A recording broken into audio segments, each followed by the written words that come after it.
We're going to break them down. We'll take you step by step through every single thing that is worth our noting and remarking on. Okay? And some of the things are very interesting. Implications on the wage bill, implications on your investments, implications on the tax you pay. All of that coming in just a moment. But first, look, on the 30th of May, that's tomorrow, the Ghana Investment Promotions Center, in partnership with Agility Logistics Parks, will be hosting another edition of their Instructive CEOs Breakfast Meeting. The event will avail an excellent platform for stakeholders to dialogue on how Ghana can revitalize its supply chain to maximize benefits from the African Continental Free Trade Area. The discussions on the day will be spearheaded by policymakers and key players in supply chain management and capped off with a tour of the state-of-the-art Agility Logistics Parks in Tema. Listen, make it a point to join the CEO's breakfast meeting. It's 10 a.m. sharp. All CEOs and the business community can partake by confirming their participation with the center on 054 296 7993. Alternatively, you can join live on Joy FM or virtually via GIPC's digital platforms at GIPC Ghana on Instagram, Twitter, and YouTube. Lots of great stuff there. Just follow them for Shege anyway. You find lots of wonderful content at GIPC Ghana on all platforms. Well, look, I have a simple question for you. What is exciting, delicious, creamy and rich with vitamins, minerals, and has the goodness of cocoa all at the same time? I'm sure you can guess what it is. What I'll tell you is the brand new Niche chocolate drink made with Ghana's finest wholesome cocoa. Niche chocolate is full of delicious goodness. A Niche chocolate drink comes in 250 ml bottle and 180 Tetra Pak so that you can enjoy it big or small. It's great for all members of the family. Visit a shop near you to get yours, and I know that you would love it. Contact us on 0531818292 or 0277779560. Niche, taste of Ghana. All right, now eat fresh, home-cooked meals from Lunch Avenue. Spice up your lunch with their delicious chicken shawarma, grilled pork, or Friday special fufu and goat light soup. Order from the comfort of your office or home on this number 0558 502 206 and let them deliver satisfying home-cooked meals in Accra or Tema. Lunch Avenue, tasty, yummy, and healthy. Well, so Absa Bank says they know that life is go, go, go, and that it's hard to make time for the things that really count, so they won't let banking get in your way. That's why with Absa's digital channels, you can bank when, where, and how you want, so you can focus on what or who's important to you. Banking has never been this easy. Transfer funds into your savings account, pay your old school union dues, and your DSTV subscription, and many more with a click on your phone. Get things done simply with Absa's digital channels. Now, that's Africanacity. That's Absa. Terms and conditions apply. Visit absa.com.gh for further details. All right, then. Let's get to it. So, the IMF deal, has gone through. Ghana has received the first tranche. But that means Ghana has agreed to certain conditionalities. Do you know what they are? Do you know how they affect you? We're about to tell you. Last night, the president spoke about this IMF deal. Let's hear him. The first tranche of 600 million United States dollars has been credited to our national account out of the 3 billion United States dollars that we have negotiated to receive within a period of 36 months. Fellow Ghanaians, access to the IMF facility will not spell the immediate end of the difficulties we are in presently. But the fact that we've been able to negotiate such a deal sends a positive message to our trading partners, creditors, and investors. A positive message that will be underpinned by the discipline, hard work, and enterprise with which we execute the program. It should lead to the restoration of confidence and the reopening of avenues that have been closed to us this past year and a half. It should also lead to the resumption of many of the infrastructural projects that have stalled. Fellow Ghanaians, we got ourselves out of a pandemic in which there were no precedents on which to rely, and where even the experts admitted they had no clear-cut solutions. We did it by being resolute, being focused, and working very hard, and by accepting that we had to stick together. With a similar frame of mind and attitude, we shall overcome the economic difficulties as well, sooner rather than later. I have no doubts at all in my mind that we are on the right path. Yeah,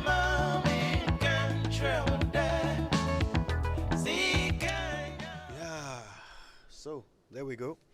That's what the president had to say. But look, today we've got the deal itself right here. And there are things in it you need to know. You need to know. This is what Ghana has agreed to. Churchill will take us through a number of the very interesting provisions, and we will attempt to explain to you what they mean. Of course, our hope is that we're going to finally get to speak to someone from the Finance Ministry. We've been trying since yesterday morning to get someone from there to speak to us on some of these issues, and we're still trying. So hopefully we'll hear from them. But Churchill, take it away. Thank you very much, Kojo. Now, before I even get into all of this, I want to make a point so that we can understand. Okay, so this is, if you look at the agreement, or if you look at Ghana's program, it would indicate to you what the staff and Ghana's government agreed on. And you would also find in there a letter of intent. And a letter of intent would actually tell you also what it is that as a people we said we were going to do. One of the things I'm going to do is that I'll focus on the agreements reached between government and the staff, but also indicate what Ghana itself promised to do.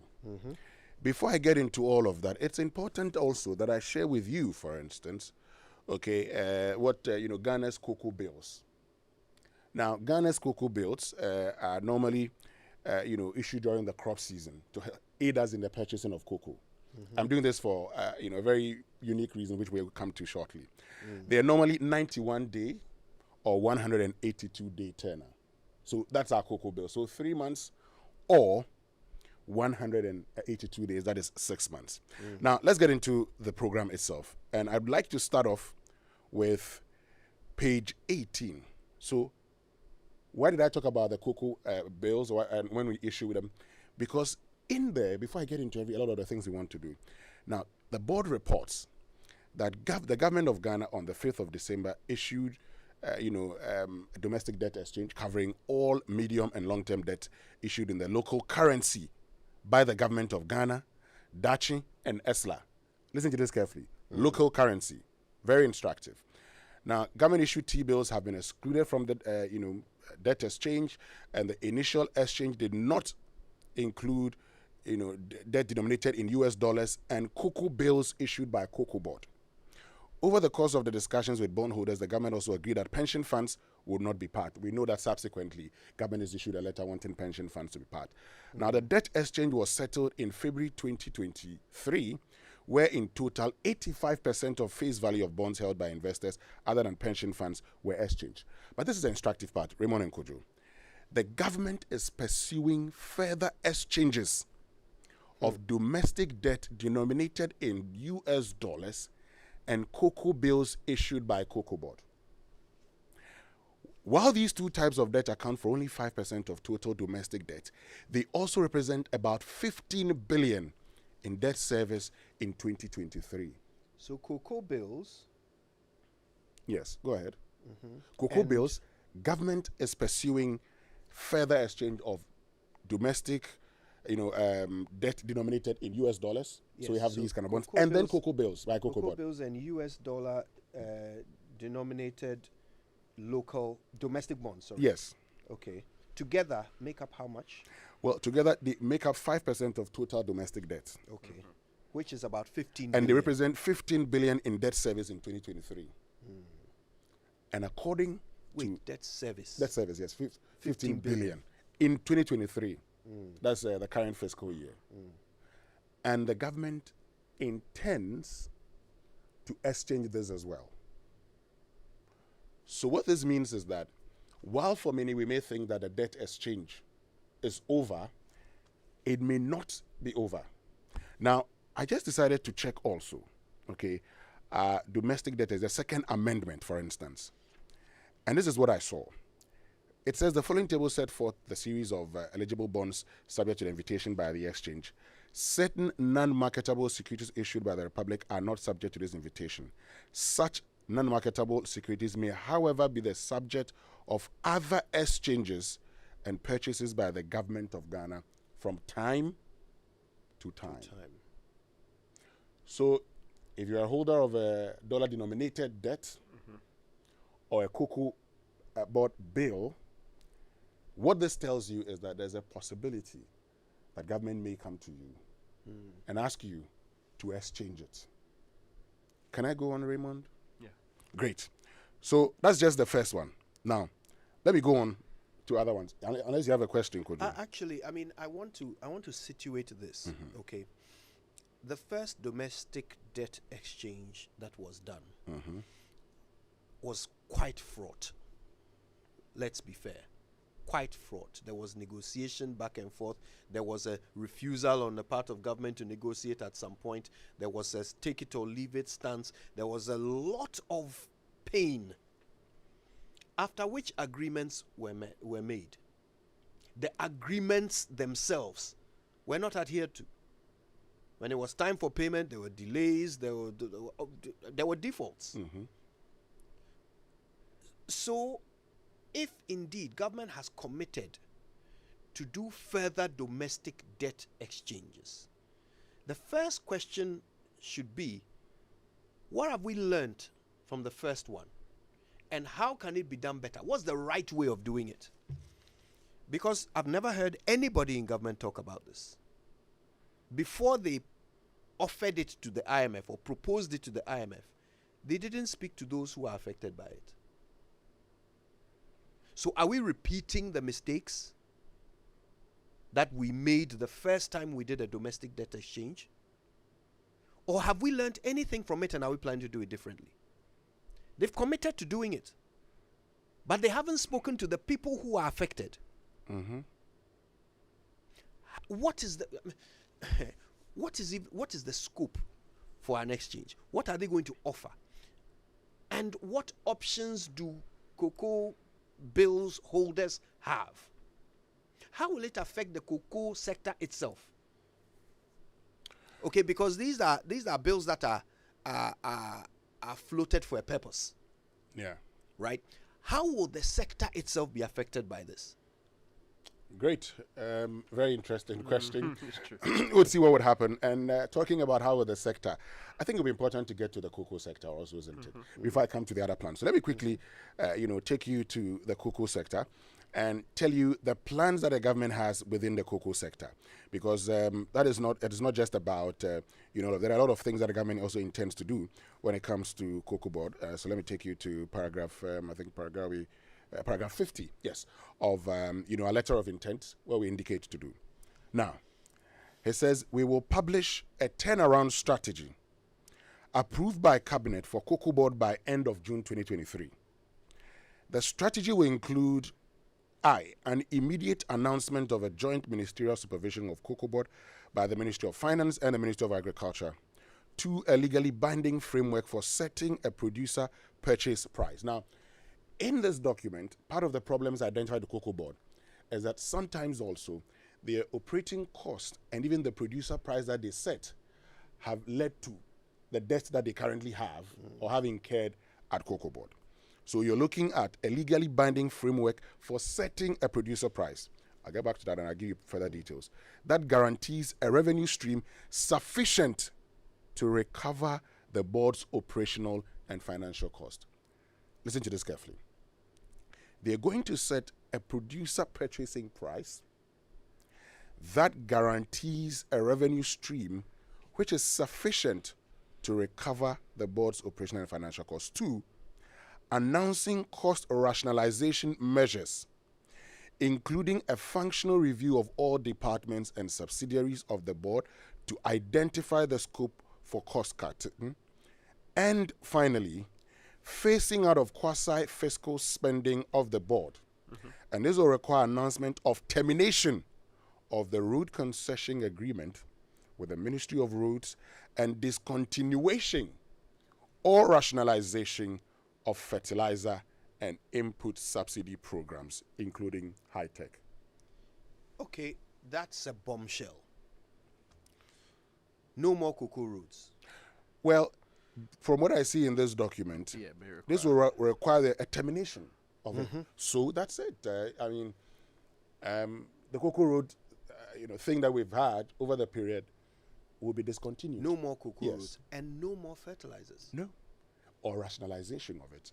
Well, read the fertilizer one The again. fertilizer one says, and discontinuation or rationalization Okay, so it's an option, is an option. either to discontinue or to Or rationalize. to rationalize. Okay. The issue is what constitutes the rationalization.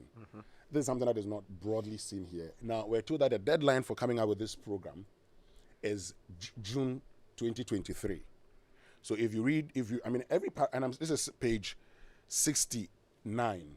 Okay, so for those who are following the discussion, you can go to page 69, and that is paragraph 50 of our letter of intent, so that you follow the conversation. I don't want it to be, things that you probably may think we are just saying these things. So this is strictly from the document itself. Wow.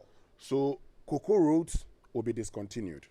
I'm sure by end of June, by September, we will get to know that cocoa roads, the concept where Cocoa Board makes funds available to the Ministry of Roads and Highways to construct these cocoa roads, are going to be discontinued. You do recall that the concept of cocoa roads became controversial when the government came into power. It was suspended for a couple of years for review, for internal assessment, and for all the things that you want to do with such a program. The government finally said, okay, we have cleared it and we'll continue now because these roads are important. They are important to link certain parts of the country to the areas where we are not only transporting, but getting people to also do other things with the products and the produce that they put out from their market. So that is why we got back on the cocoa roads wagon. You remember Yeah. that? People actually suspected there was some corruption even in there in the first place, but we reviewed it and we said it's important, we need to continue it.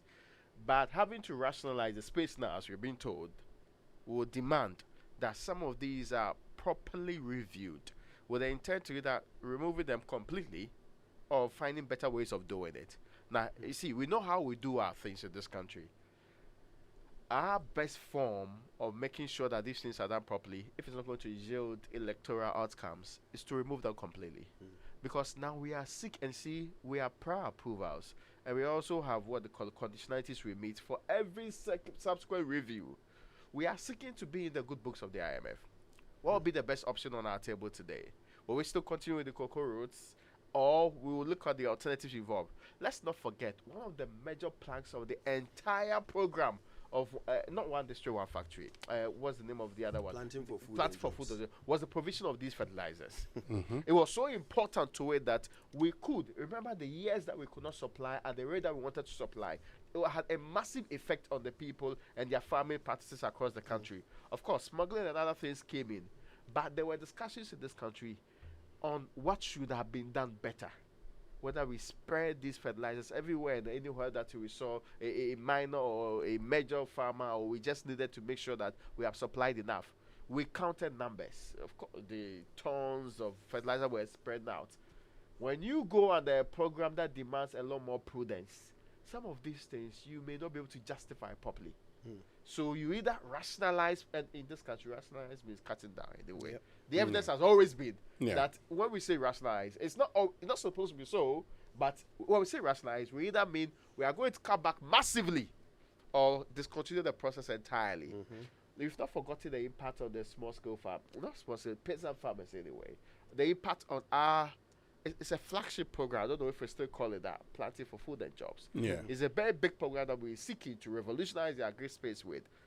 What will be the impact when the biggest tool we give people, which is the fertilizer, I mean, not even input seeds, no, it was actually the fertilizer, Yeah.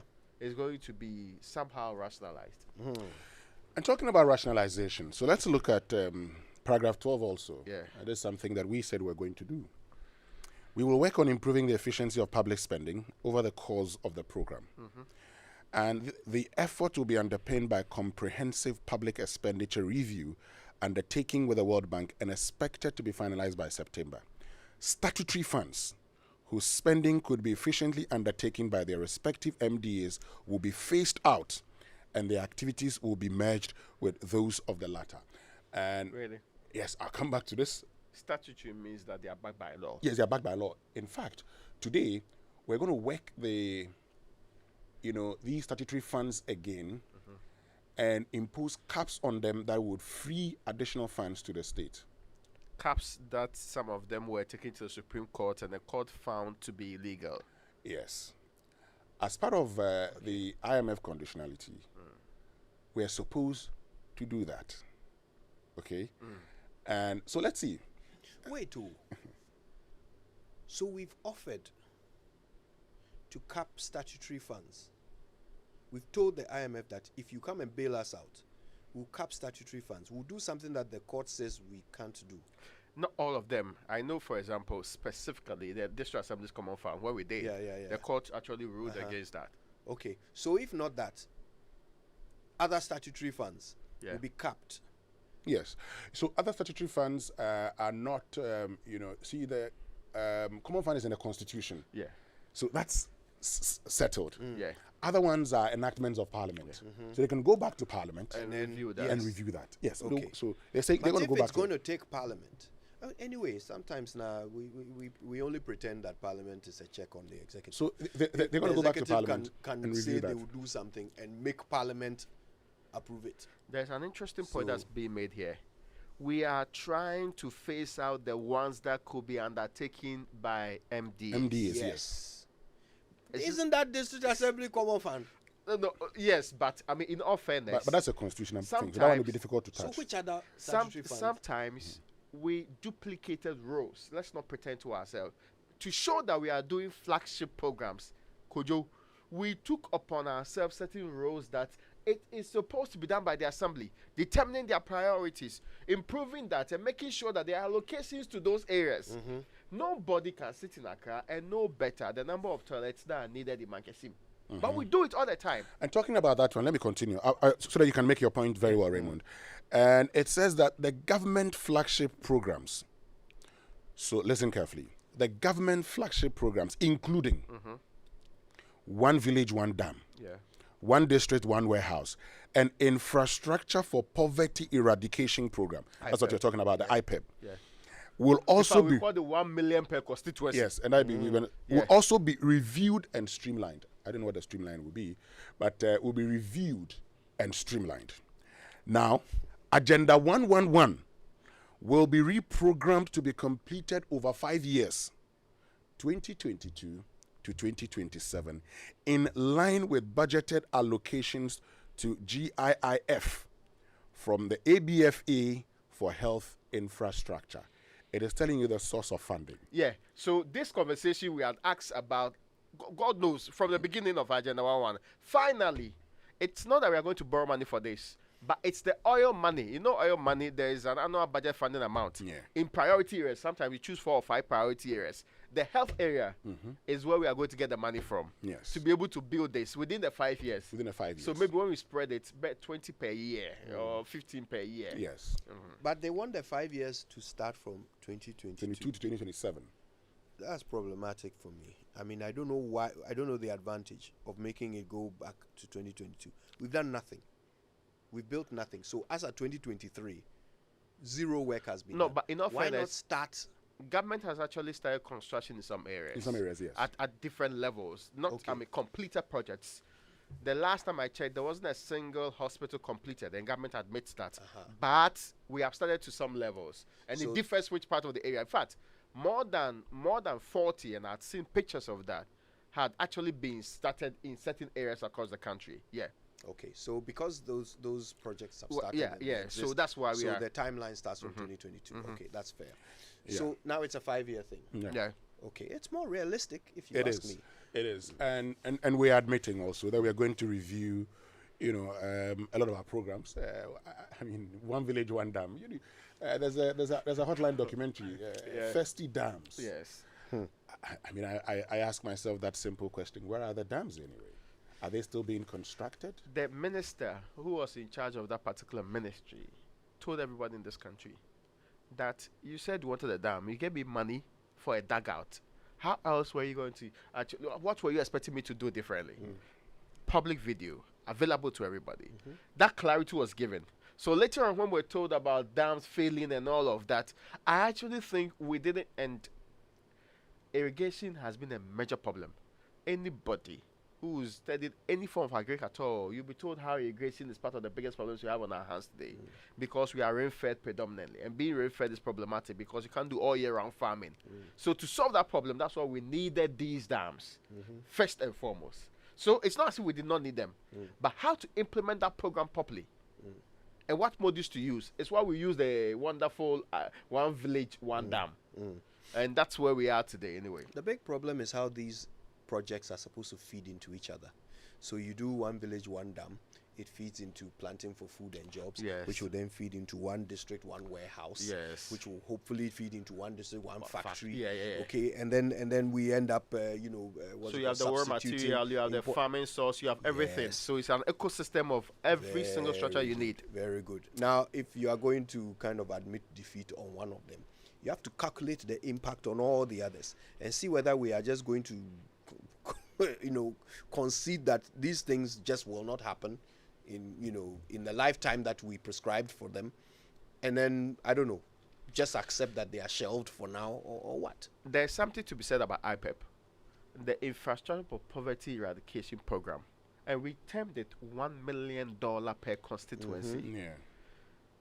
To me, right from the beginning, we see big idea, intervene and fix the most important problems in areas. I agree with it, it's important. In fact, it reached the point we isolated sanitation and water provision as the most important ones. Then it was based on that we formed those development authorities. Yes. The central one, the middle belt, whatever development authority that we had.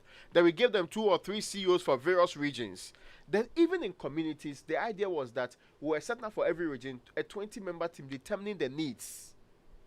But the complaint was that why do you sidestep your district assembly and create a structure that's dependent on a constituency, then now come and build a development authority structure to go and implement that with an isolated program. The perfect example of how this failed is the Odododio one that we did. You remember Jojo's report? Yeah.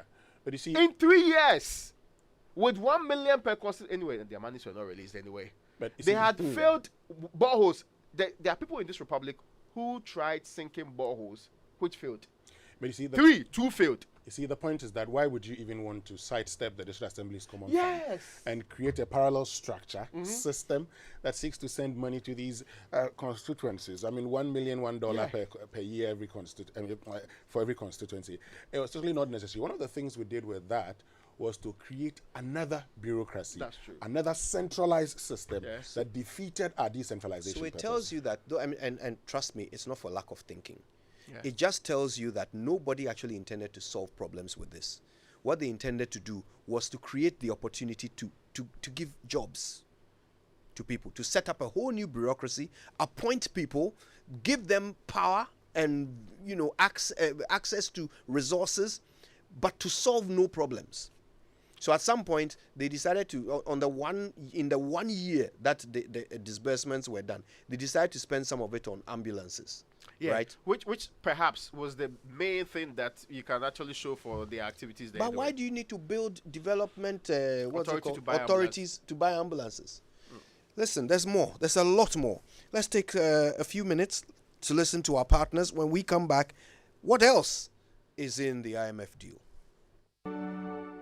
Time to say goodbye. You do know that you cannot always do things the same way and expect different results, right? How about changing your strategy and giving your team members a different perspective to life? Do things differently. Conduct your next corporate meetings, conferences, and workshops at sea on a cruise whilst cruising to breathtaking destinations. Your participants will love it, and you will be amazed at their level of commitment, productivity, and ultimately save a lot. Happy workers, happy results. Motivate and reward your agents, affiliates, and staff with an all-inclusive cruise package to the Mediterranean, Southern Africa, Greek islands, and the Persian Gulf. For inquiries, call your cruise people on 0308 251 055 or visit yourcruisepeople.com.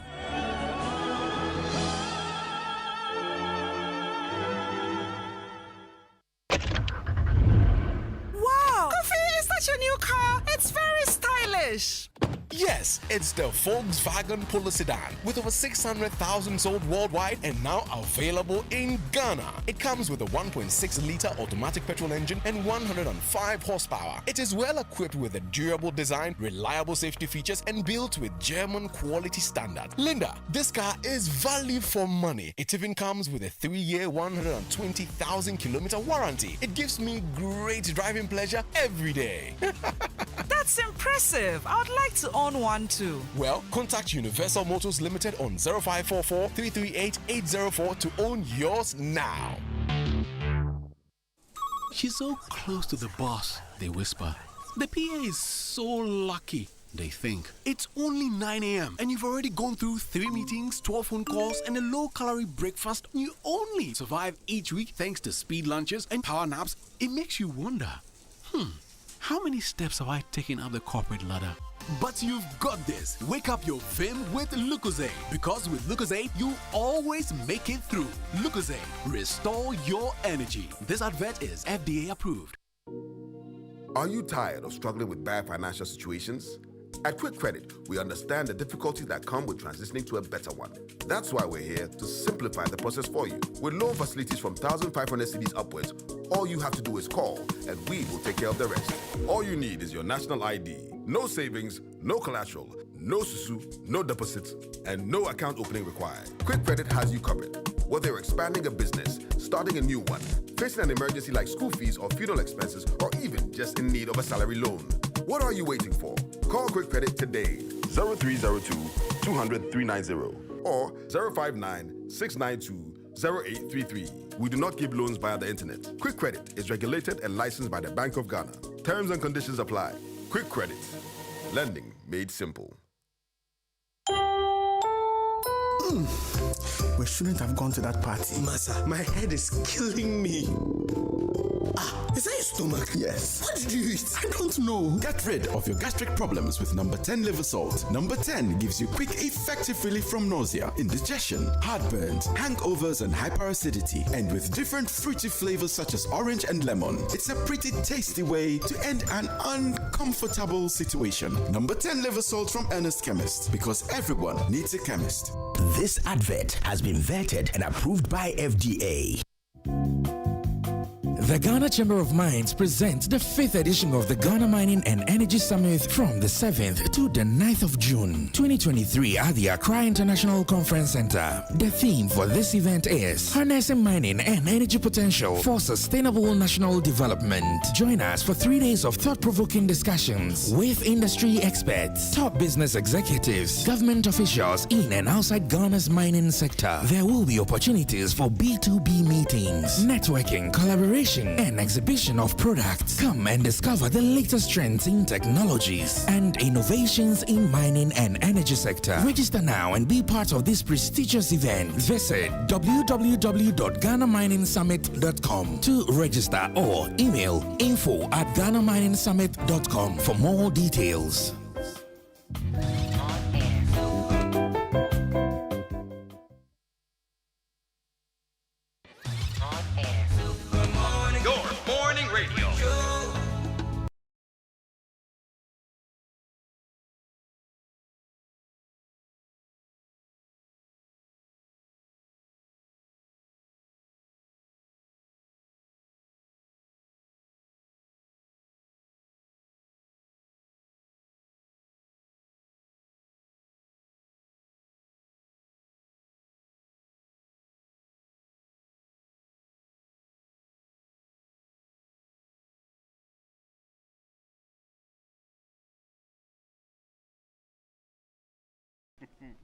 Welcome back. 10 minutes to 9, and we're looking at what Ghana has agreed to in this IMF deal. What have we proposed to the International Monetary Fund as what we are going to do by way of conditionalities for the $3 billion bailout that they've given us to help with our balance of payments. And the list is interesting. We're going through them. But let me remind you that now is your time to enjoy the Royal Foam mattress at an affordable price. Things are hard and prices of things are going up. And that's why Royal Foam brings you Wonso Wumrenie sales promotion. So it's your time to enjoy a 10% discount on all the current prices of their mattresses. That's 10% off with a free pillow as well. Rush to Royal Foam. Find out more. Call them on 020-227-1000 for more information. Royal Foam. Rest assured. And Access Bank and Graphic Business bring you the SME Fair 2023 Ashanti edition. So they're giving their cherished customers and the general public the opportunity to shop, you get your home appliances, personal effects, or office items in the second edition of the SME Fair.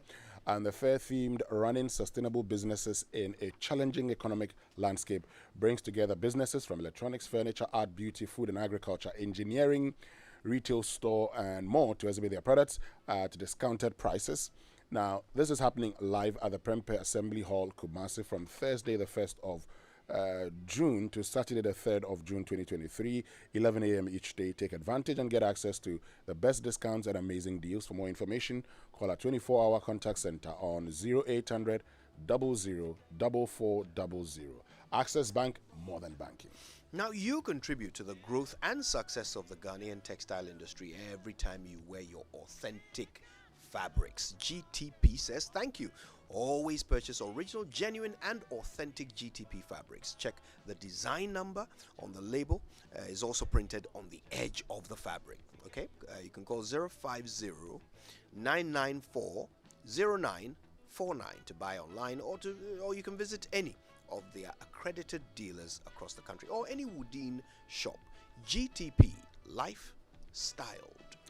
Now, if you love nature and glamour at the same time, then Nairobi and Dubai with Adansi Travels is a must for you. Woohoo. As part of our 10th anniversary trips, we're giving you the chance to experience 3 days in Nairobi, where you visit the Nairobi Park to get close to nature, enjoy the city tour of Nairobi, and an unforgettable dining at Carnivore Restaurant. I'd love to be on this trip. I don't know whether I can. I'll see. I'll find out. You then continue to Dubai to be part of the Funfield Adansi 10 tour plan that includes a live performance at Dubai Desert Camp by the legendary Samini. There's a saying that you have never been to Dubai if you haven't been there with Adansi. Indeed. Our guided shopping experience in Dubai is one of a kind, and there are amazing discounts awaiting you. The interesting part is you get to experience all these within 10 days at highly discounted rate, starting at $1,650 per person sharing. Travel date includes 10th to 19th August and 12th to the 21st of August. The choice is yours, but the fun is guaranteed by Adansi. Book your slot by visiting adansitravels.com or call 0557 746539 or 0552 648267. Adansi at 10. It's a vibe. Book now to fuel the beauty of life with Adansi. All right. Listen, let's get back to it. There is a lot more in this IMF deal. Let's see what else government committed to when they proposed this deal to the IMF. Great, Kojo. So let me just get into the document and continue.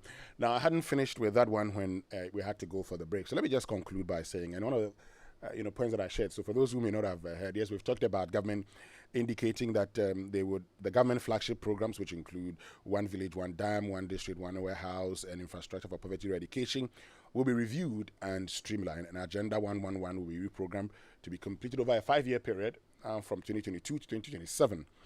But also, it says wages of public sector workers will be calibrated to ensure a balance between burden sharing, productivity, and capacity to pay. Please read that again. So, wages of public sector workers will be calibrated to ensure a balance between burden sharing, productivity, and capacity to pay. So, first of all, there's a need for burden sharing. Secondly, productivity and capacity to pay. I like to break things down because words matter. Sure. So somebody wrote this sentence bearing in mind the meaning of each word. Sure. So they say wages of public sector workers will be calibrated. Yeah. Calibrated, or traded. It means adjusted. Yes. Okay. So you are going to adjust the wages of public sector workers. Now, how are you going to do it? Well, you want these wages to ensure a balance between what and what? Burden sharing is the first thing. Let's think about that for a minute. What is burden sharing? Times are hard. Yeah. Okay, so you take some burden, I take some burden, right? Okay, so far, burden sharing in this country has been burden carrying by the citizens. Because the government is not really sharing the burden. At all. Okay. So when they were writing this and they said this is going to ensure this adjustment or calibration of public sector wages is going to ensure a balance between burden sharing. What they mean is that you, the public sector worker, are going to take on more burden. That's the first thing. Yeah. Productivity. Well, this is a conversation that has been going on for some time. We've Sure. always been trying to link productivity to wages. Yeah. So basically what they are saying is that we will pay you based on your productivity. What you do is what you'll be paid for. Yeah. Okay? All right. Currently, we all agree that that's not what happens. People are paid far more than they produce in this country. Okay. So that means that if productivity is going to become one of the balancing weights, then you have to ask yourself, are you willing to work longer hours in order to make what you are making today? Work harder, produce more. You have to ask, these questions have to come up. And the final one, capacity to pay. Yes. That one, the meaning is not ambiguous. It means that if I have, I'll pay. If I don't have, I won't pay. Yeah. So if the public sector wage is going to be on the basis of if I have, I'll pay, well, ask yourself what happened the last time government didn't have. When they had already agreed to a domestic debt exchange program with people whose investments, lifetime investments, had been suddenly slashed because government was broke. After they agreed to those slashes, when it was time to pay and government didn't have money, what happened? They didn't pay. So are we going to see that applied now to the wage bill? When the month is due and they have made you share the burden, they have determined your wage based on your productivity, and it's time to pay. If they don't have, they won't pay you. Is that what they are saying? Well, I mean, if you, the thing with salaries is that it will not be reviewed downwards now, but the adjustments that you want. I mean, yes, we know that times are hard. We know that inflation is eating our salaries. You know, and even in this document, there's a point that they actually anticipate that the inflation would erode some of the gains, and so they anticipate a 0.2% of GDP. Now, based on that, Labour would go back to the negotiating table with government. Now, going forward, this is going to be government's position that we are sharing burden. There needs to be productivity, so you're no longer going to be taking the money based on just the fact that you come to me and say that times are hard. Yeah, times are hard, but we have to engage in burden sharing. Yes. And then you also would come to the table. You must come to the table with how you're being productive. We're told of how a lot of our public sector workers are unproductive. And most importantly, the reason why I say most importantly is that for those who sometimes want to distinguish between sufficient and necessary condition, this is a sufficient condition. If government cannot pay, you could be productive and everything. But if the money is not there, government will not be able to pay you. Now, Winston, you mentioned inflation. That's important because even if they are not going to downwardly, what's the word you used? They are not going to review downwards anybody's salary. Inflation can give you a pay cut. Yeah. So you are you're on the same salary, but everything is more expensive. So suddenly you are unable to afford your own lifestyle. Yeah. You are unable to afford your own life. So it is a pay cut. Of course. Okay. Now when you come to the negotiating table, and this is the important part because this is the implication. You come to the negotiating table, and the sufficient condition here is that if I can't pay, I can't give you a pay rise. All right, capacity to pay. So immediately what this means is that Labour might have to flex its strongest muscles, right, to fight in its own favor. Because Labour is going to look at what government is spending money on. What government is doing. President has already indicated we are in a hurry to go back and start borrowing. What are we going to be spending money on? They say infrastructure projects are going to be revived. Okay, so what is government spending money on? If Labour considers that some of those things are not priorities compared to their wage, they will not ease up. They will flex their strongest muscles. Okay. So are we looking at strikes? Well, that's something that could happen. But the person says they cannot pay. I mean, let's be quite clear. Yeah, if they say they cannot pay. And I think that's the conversation that people had prior to IMF deals all through. It is a period of austerity, proper austerity. But this time around, austerity that's not the one that you can go back and say, let's renegotiate and get ourselves out of this. Yes. If you want to get yourself out, get out of the program and be on your own. But if you get out of the program, you are risking that credibility the policy comes with, which you want to use to enter your capital market, which may not be immediately feasible anyway. So, Ray, do you now suddenly see the reason why these little gestures that people were calling for, like cut down on, what's it called, the size of your government, cut down on the what's it called, the amount of money government is spending, cut down on the vehicles and all these things, these little things that people were saying, oh, but it will make no difference to the bottom line. Do you now realize how important they are? Because these are the gestures by which Labour will judge you whether they should understand your yin timintia or not. So, and it's true, signaling has always been an important point of what we do. And I don't know what really happened.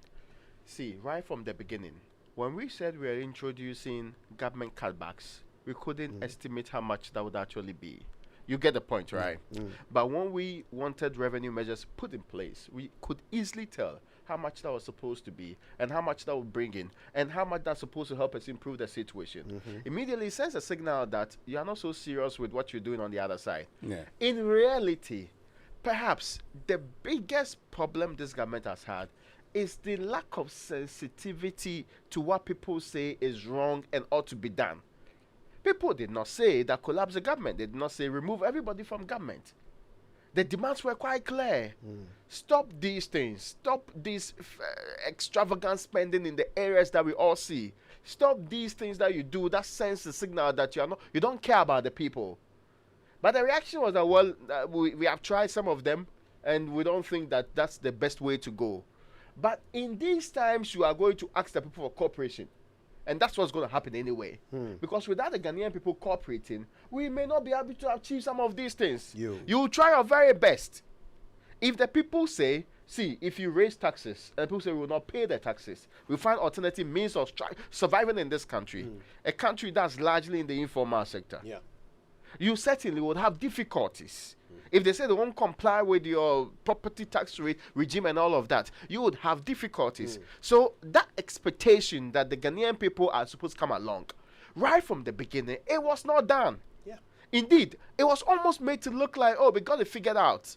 The most important part is that when we get the IMF deal, we are back to the right course. Now they are beginning to dampen that expectation, which you get right, because many people have said it before, that the IMF is not a solution. Where has it been the solution? In our last 17 programs, if it was a solution, we would be here today. Would we have had something? In all fairness, it's almost like we just box ourselves into corners.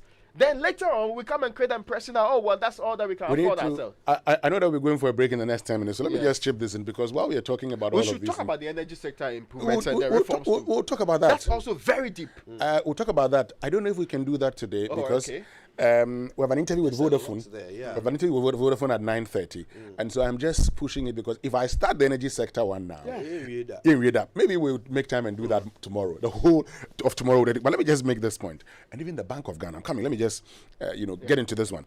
That says, given the uncertainties about the macroeconomic environment, we stand ready to deploy contingency measures, paragraph 10, should the 2023 fiscal outcomes be worse than expected.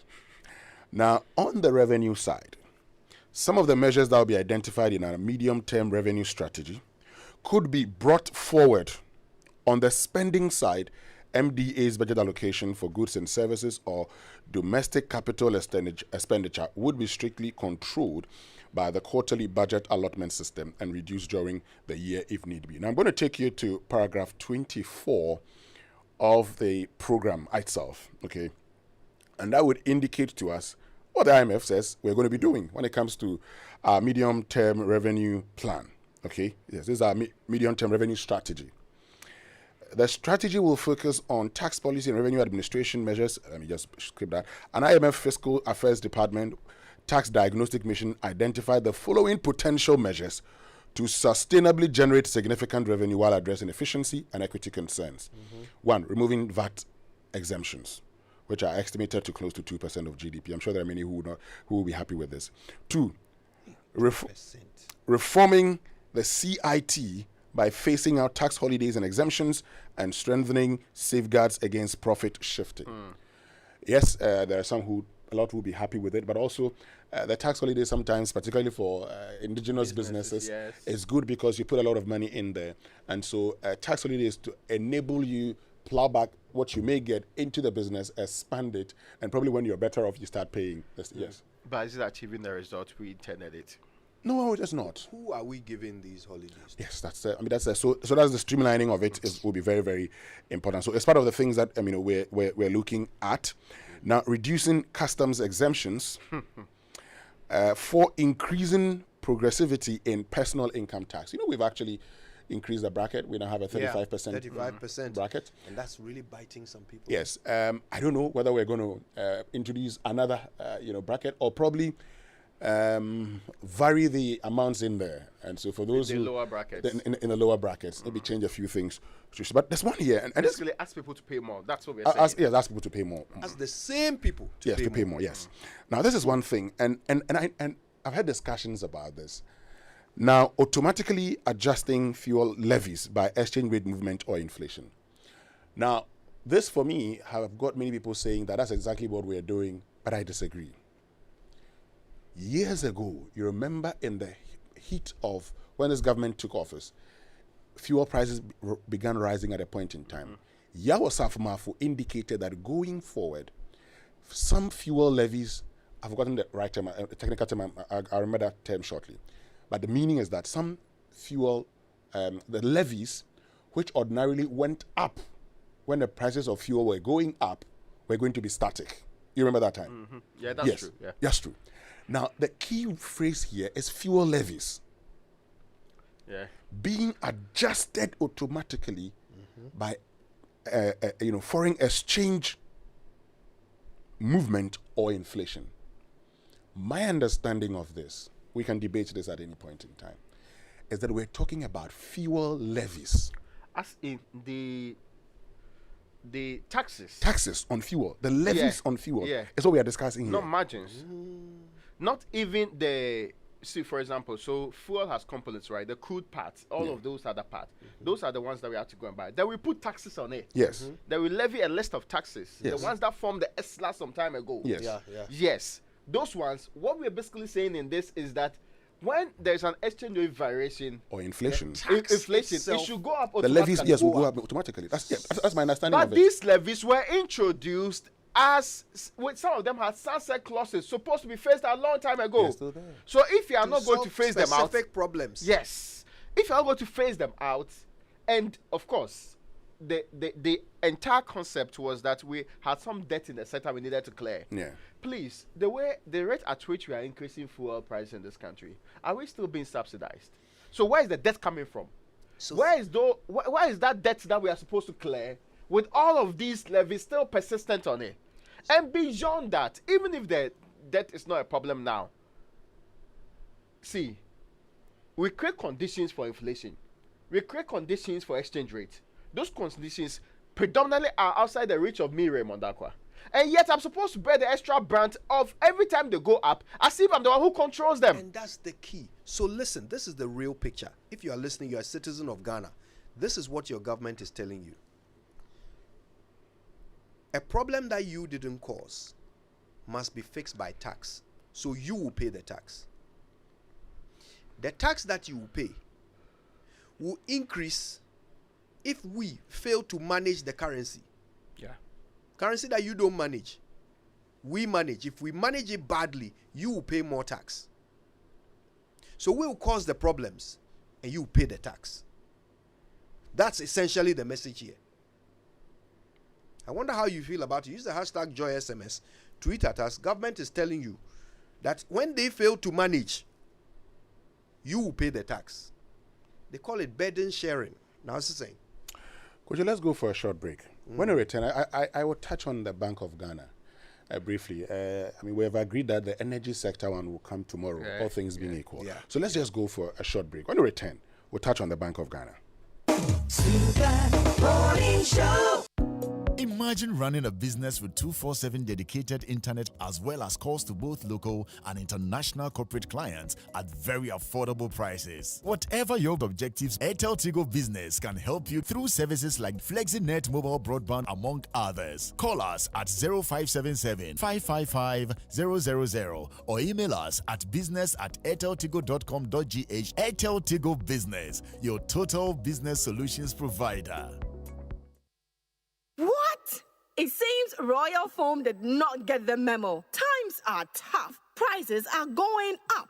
They're giving 10% discount, free pillows with every purchase. Hey, Royal Foam. Just when you thought all they manufacture are quality but affordable mattresses and pillows, they take it up a notch by being thoughtful in these hard times. Royal Foam has reduced their prices drastically. Buy a mattress, get a free pillow. Enjoy 10% discount instantly, nationwide. Take advantage. Enjoy Royal Foam. Enjoy the best. Call Royal Foam today on 020-227-1000 for more information. Royal Foam. Rest assured.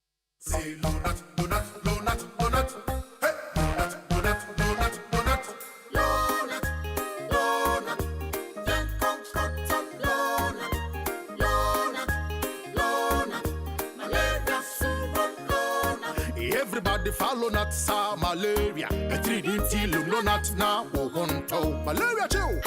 Wohopopo. What mean the day? I want you. No not. A dabako. No not. A damienu.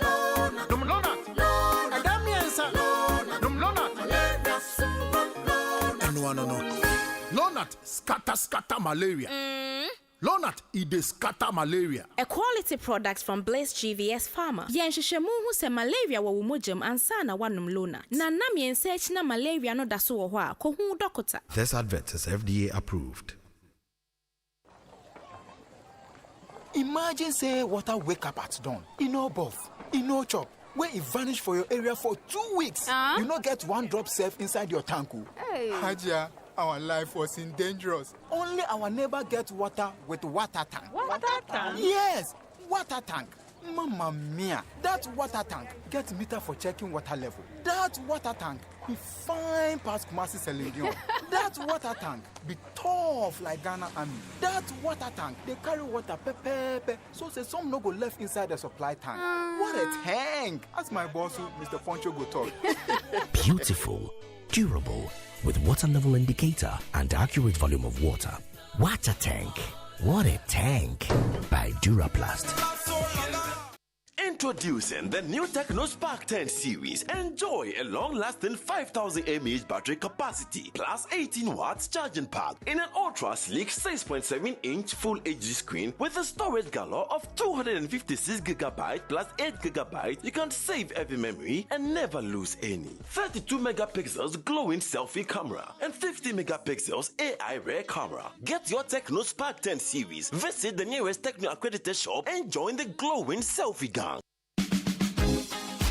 Hey, Bra Kofi, your ceiling be smooth, bright and fine, Papa. That's an understatement. It dey blink like 80 carats white gold. This be Interface plasterboard ceilings. Smooth, bright, and long-lasting. Everybody where they come here, they fill up. Where they direct them go Interface Limited for world-class quality. If you're involved in new property development, renovation, or decoration, the right place for you is Interface Limited. Call us on 0274-999999 or visit our website at www.interfacelimited.net.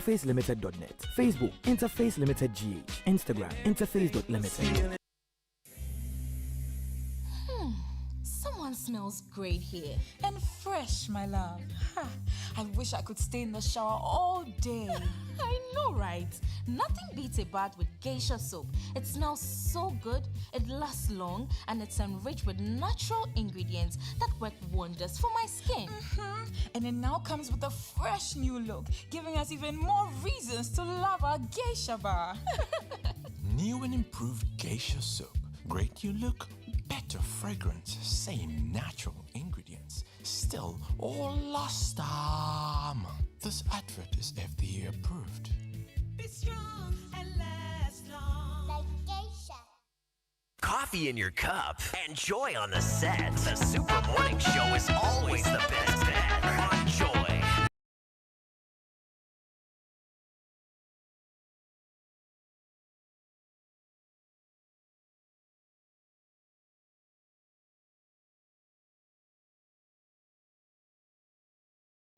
Don't be. These are the things that the government of Ghana proposed to the IMF in exchange for the $3 billion bailout. And we are learning the detail and how it affects you and me. Don't be depressed. Don't be depressed. This is just the start of the conversation. Government says these are their conditionalities. Can we live with them? Yeah, because the IMF has moved away from, imposing conditions on you. You come with your own conditions. That was then. This is now. Yeah, there are times they will make amendments, one or two, and say, yeah, this is how we believe it's going to work. You accept it. Yes. We do a deal. But once they agree, they will send somebody to come and sit in your office, and you will comply. Oh yes. In That's fact, the difference. It's part of the Bank of Ghana's bit that. If it becomes difficult, I'll read that for you. I'll start from the program, then I'll go to page 61, and then I'll read that one also for you. They're going to be consulting somebody in the IMF. I don't know whether it's the Governor General, the one who's going to be in the IMF. There's a Governor General, Central Bank. Yes, Governor Emeritus. So we set up a very strong independent institution, constitutionally backed to manage monetary policy. And yet, an external person of no constitutional locus now gets to be basically the guy who he is responsible to. In whose hands do the sovereignty of this country? Sovereign Bazi. Use words that apply. Sovereignty. So we are the people who determine our lives. We give you responsibilities. You are now basically subservient and reporting to another person who is probably not as qualified as you are. Yeah, but mindful of your conditions, you don't have an excuse. You have no choice. But see, underpinning this, who then do we hold responsible? The gentleman or your very good self? Well, you've asked a very important question, but under the circumstances... Because we appointed you for a reason. You have surrendered your sovereignty by undergoing a program. Because we have been irresponsible within the place for a very long time. You've surrendered it. You've said, look, this is what I cannot manage my affairs. Come help me. Look, we can pretend all we want. We can do it's just because of a balance of payment support. But the balance of payment is because over the period, it got to a point in time that the capital market no longer trusted you. Yes. And look, post 2019 April, after we partied the exit of the IMF program, we resorted to a lot of borrowings. We were warned even before, and you see, it saddens me that by end of year 2019, we had borrowed too much. Now, while we're still under the IMF program, we're borrowing because then we had the credibility to borrow. We borrowed and borrowed and borrowed, and we celebrated an artificial foreign exchange support system.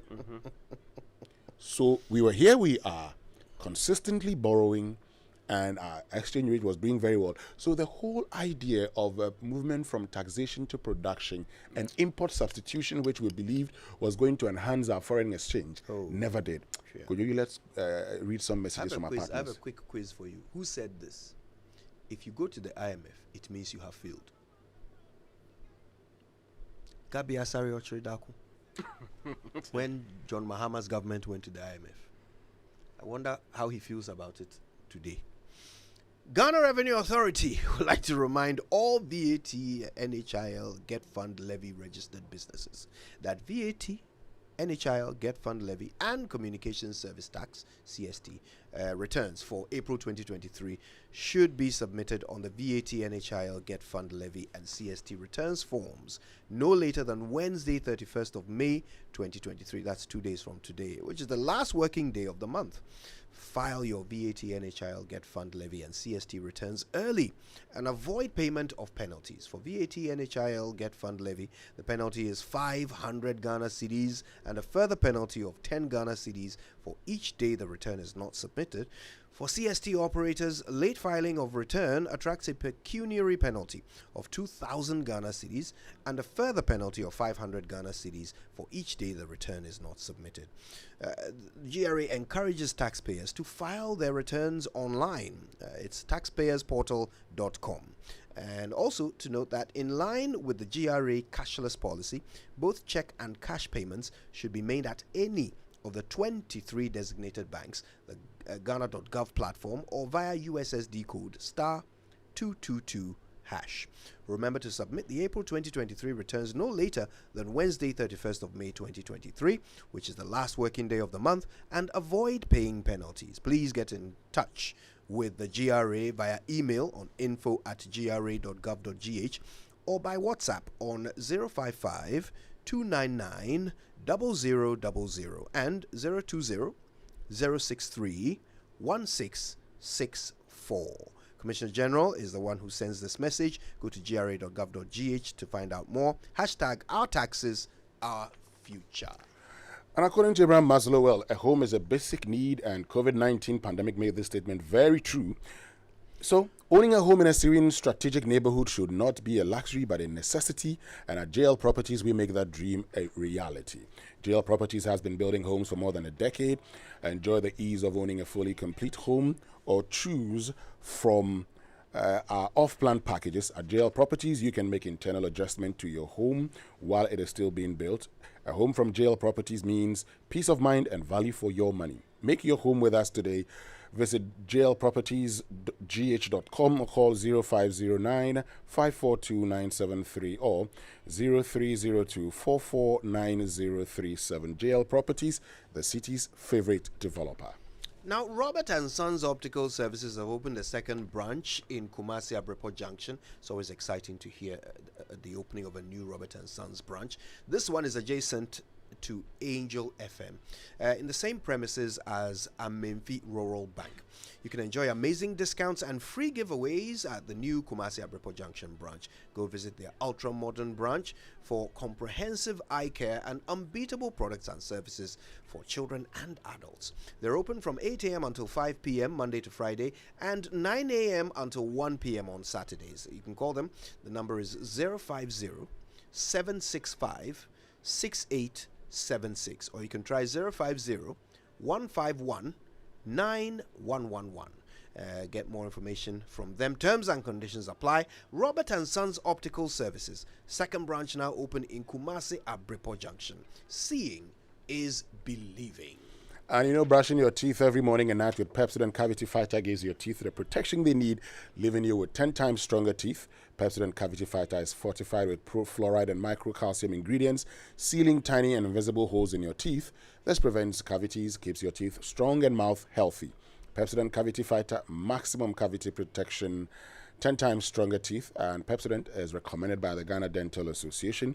There are two other highly effective variants of Pepsodent on the market. Pepsodent Charcoal, made with a fine blend of activated charcoal and lemon essence. Pepsodent Charcoal White gently polishes away tooth stains and naturally restores your bright smile.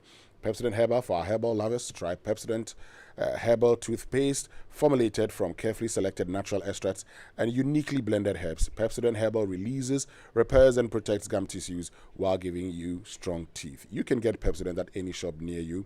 Call our customer care center on toll-free 0800 2030. Always remember to brush your teeth in the morning and before you sleep at night. Pepsodent, every smile matters. All right, now here's what we're going to do, okay? Because there's still a lot more in that report we need to tell you about. But we know that there won't be enough time. If we get into it, we won't finish. So Winston is going to give you a little bit of a teaser about what is said about the Bank of Ghana in these conditionalities. And right after that, we're going to our friends at Vodafone for a very important conversation. You need to know about the SIM re-registration and what Vodafone is doing for you about that. But trust me, tomorrow we're bringing you everything that we didn't touch on, including energy sector and its own wahala. Exactly, Kojo. And, the Bank of Ghana, yes, we started doing a lot of things. Let me just touch on briefly. So, look, we're told that the Bank of Ghana will gradually phase out the special foreign exchange auctions for fuel distributors, which it introduced in March. Now, according to this document, the Bank of Ghana will no longer have different rates for different entities. That is creating a multiple market. And you also know that we introduced the, gold purchasing program. Now, the Bank of Ghana, in this document, will gradually reverse the recently imposed surrender requirement on gold exports to the BOG. Oh, wait, Yeah. Isn't that the gold for oil? Well, this is gold surrender. There's a gold purchasing agreement where we've seen some, gold producing companies sell 26,000 ounces of gold to the Bank of Ghana. And today we said we have increased, gold stock as a country. Okay, the Bank of Ghana has increased that. We've said that's the way to go, because now we purchase these in local currency. We could also, trade them off, get the needed foreign exchange. Well, that's something we're going to stop. That's something we're going to stop. Okay? Interesting. Yes, that's something we're going to stop. And for many, the question, I've been reading that I haven't seen the gold for oil program being stopped in here. Okay. What I have seen is stopping that particular gold program. I don't know if the gold for oil is part of it. But if you are no longer required to surrender your gold to the BOG, how will they do gold for oil? Maybe voluntarily you give it to them. So, but they can't plan with that to do gold for oil, can they? Well, I mean, the gold for oil is dependent. I mean, it's dependent on this basically. And I mean, what I said was just just by the way. I mean, I just didn't want to, but because there's more on it when we come tomorrow. So I just said that a lot of people will talk about the gold for oil program. Let's wait tomorrow. I mean, we'll do all the analysis. Sometimes when you start and you truncate the process, the thought flow is disturbed. So let me not stress myself. We'll hold fire here. There is more. Trust me, there is more. And we'll bring it all to you tomorrow on the Super Morning Show. Right now, though, I'm very excited because Vodafone has something you need to hear.